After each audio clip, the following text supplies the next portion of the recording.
Fair warning, this video contains spoilers for X-Men Apocalypse, as well as the rest of the entire series. Okay, so let me see if I've got this straight, because I can't speculate without the, well, for lack of a better word at the moment, facts.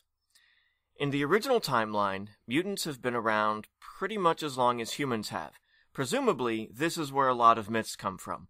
Apocalypse uses his various powers to try to conquer the world, but, like many an ancient evil, he's imprisoned.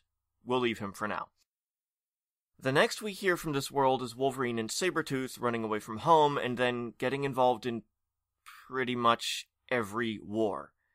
So then Eric and his family are sent to Auschwitz, where Eric's parents are killed and he suffers horrific tortures at the hands of Kevin Bacon. Meanwhile, Raven runs away from her family, who tried to kill her, and winds up living with Charles as his, adopted little sister. Between his telepathy and her ability to shapeshift, it probably wasn't hard to let her stay. Though assuming she was born looking like that, would her family have tried to kill her a long time ago? Or maybe her shapeshifting didn't start until later and that's what finally freaked them out enough to try to off her. Fast forward some more to 1962. Eric's been hunting Nazis, Charles is at Oxford getting his fancy book-learning diploma with Raven tagging along because, well, what else is she gonna do? And Kevin Bacon is up to some Bond villain shenanigans. The end result of First Class is the government now knows about mutants, Magneto and Raven aren't interested so much in peaceful coexistence with flat scans. That's mutant slang, you wouldn't understand. Flat scan. And Charles is paralyzed but determined to open a school for mutants. In the 10 years between First Class and Days of Future Past, JFK was assassinated, and secretly, Magneto got the blame, and they somehow managed to catch and imprison him. But, of course, before that, he had a relationship with Ms. Maximoff, and unknowingly got her pregnant. Vietnam happened, and Xavier's school got pretty much emptied by the draft. That, coupled with covert government action against mutants, killed almost the entire cast of X-Men First Class. Raven's been carrying on a secret search and rescue for mutants, but never quite getting ruthless enough to kill. Yet. Originally, it seemed like Wolverine and Sabretooth were in Vietnam, and Victor got a little too crazy even for the U.S. Army. Stryker heard about what was up, and while he was out rounding up mutants for Trask, he was also putting together a special team with special privileges, so he recruits Logan and his brother. But since the events of Future Past make it seem like Stryker doesn't know Wolverine yet, I'm now guessing that the brothers finished up in Vietnam, and Wolvie takes a job as a bodyguard for a mob boss's daughter, and then later, he and Victor go on one of those military missions that we didn't hear so much about, and that's where Stryker recruits them. Trask has been studying mutants and working out new and exciting ways to kill them, and that gets him on Mystique's shit list.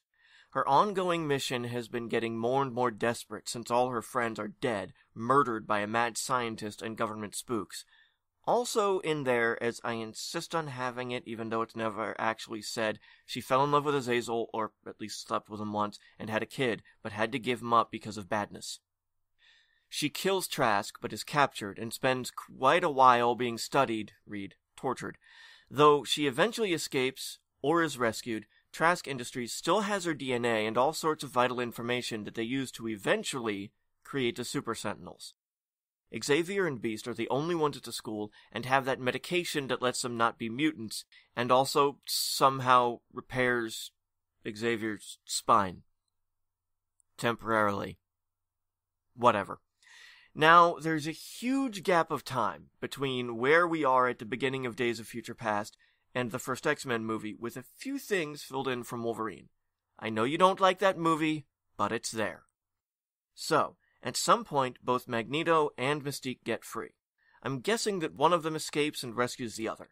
Also, Charles and Magneto reconcile, however briefly, and they're together when they recruit Jean for the school.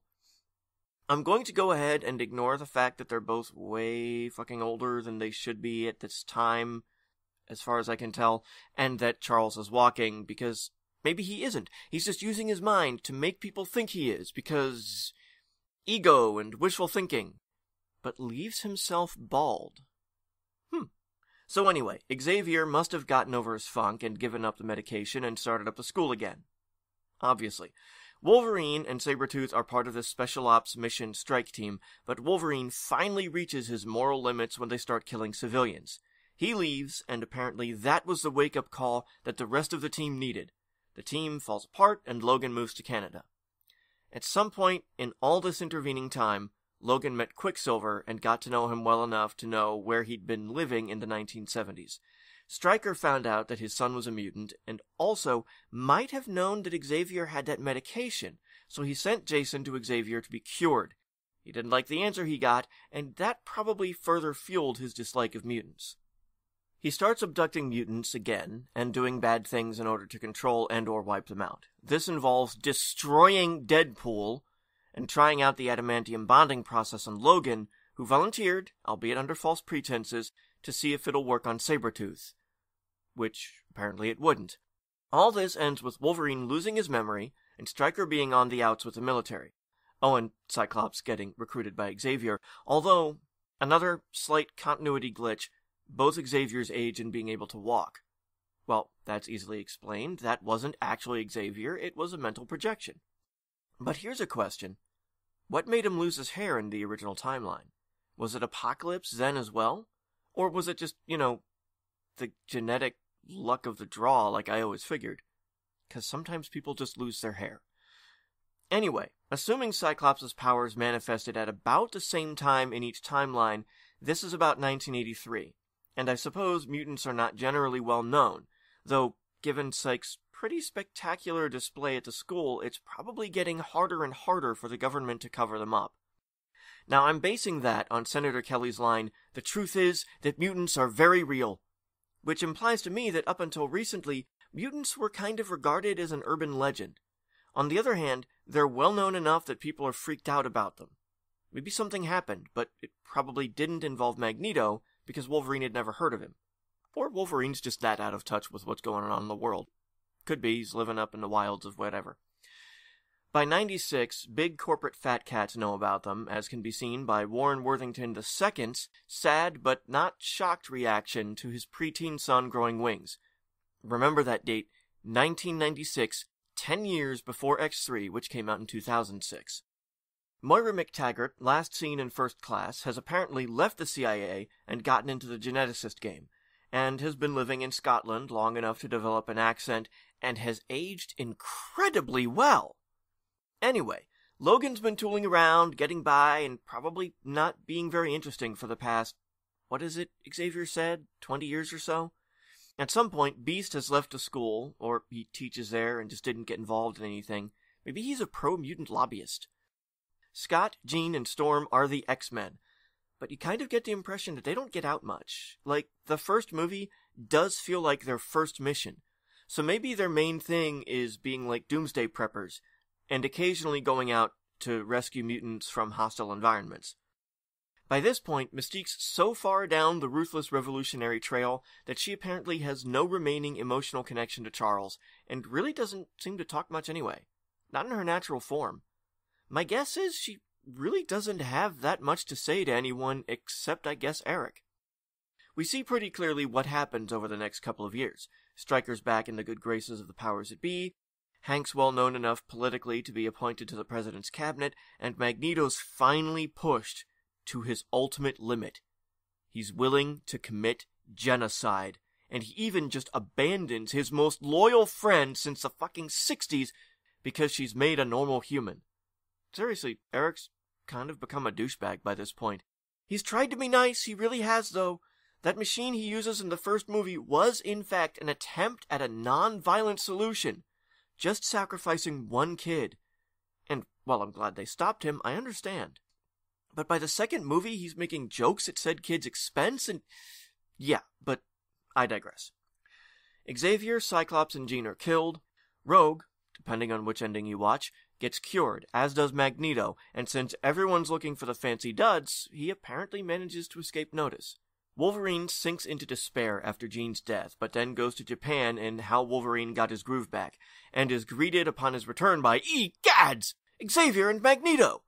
Xavier transferred his consciousness at the last minute into the mind of a brain-dead person, and I'm assuming projecting a mental image to everyone of himself, not the dude whose body he's now living in.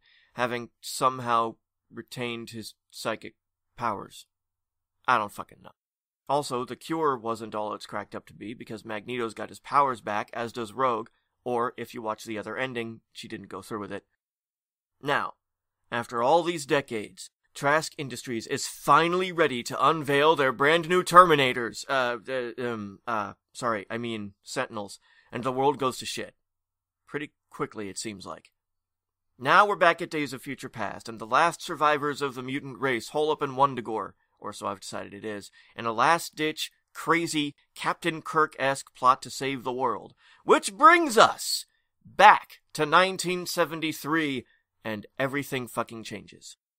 Presuming Wolverine has not yet been recruited by Stryker, then that never happens. Not only does Mystique not kill Stryker, or get captured and vivisectinated, in stopping her and trying to kill her, Beast and Mags are revealed to the world. We've got news footage of Beast and Mystique in France, and then Magneto drops a fucking stadium around the White House, and Mystique pretty publicly saves the president's life. Whenever mutants were originally exposed to the world, it now happens in the early 70s. And, this is important, in both the best and worst ways possible.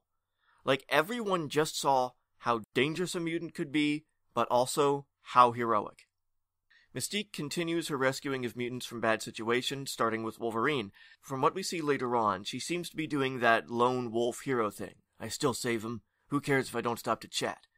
So, while she's clearly familiar enough with what happened to go make sure Wolverine's gonna be okay, she probably didn't stick around long enough to explain to him what happened.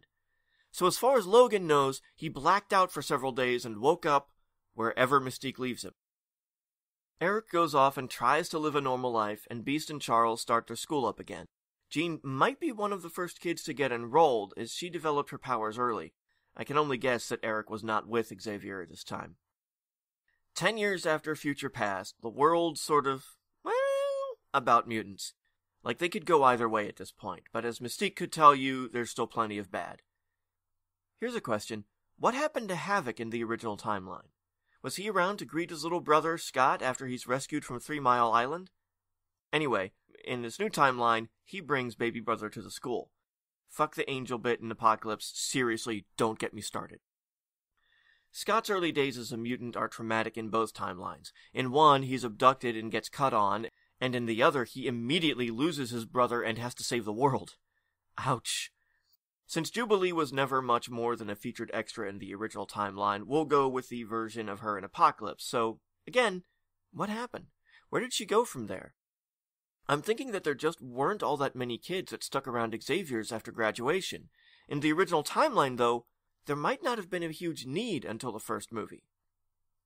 Moira's still with the CIA, with no memory of the events of First Class. In the original timeline, did Xavier eventually return those memories to her like in Apocalypse, or did she develop an interest in mutants all on her own? She certainly seems fascinated enough. But it's her interference in the Apocalypse cult that results in his awakening. So, did he also get released in the original timeline?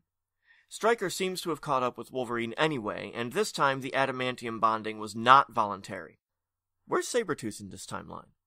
Now, once more, there's a huge gap of time between movies. We go basically from Apocalypse in '83 to the end of Future Past in 2014. Wolverine has still joined the X-Men, Beast is still or again teaching there, Xavier, Scott, and Jean are all still there.